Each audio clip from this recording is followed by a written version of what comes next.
ಕನಸಲಿ ತುಂಬ ಕೆಟ್ಟಿರುವೆನು ನಿನ್ನನ್ನು ಕೇಳದೆ, ರೆಕ್ಕೆಯ ನೀನೆ ಕಟ್ಟಿರಲು ಈ ಹೃದಯವು ಹಾರಿದೆ. ನನ್ನ ಕೌತುಕ ಒಂದೊಂದೇ ಹೇಳಬೇಕು, ಆಲಿಸುವಾಗ ನೋಡು ನನ್ನನ್ನೇ ಸಾಕು.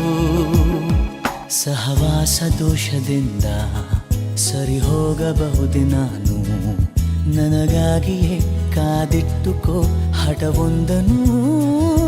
ಕೆಳಗುವ ಮುನ್ನವೇ ಪರವಶನಾದೆನು, ಅರಿಯುವ ಮುನ್ನವೇ ಪರಿಚಿತನಾಗಲಿ ಹೇಗೆ ಪ್ರಣಯಕ್ಕೂ ಮುನ್ನವೇ.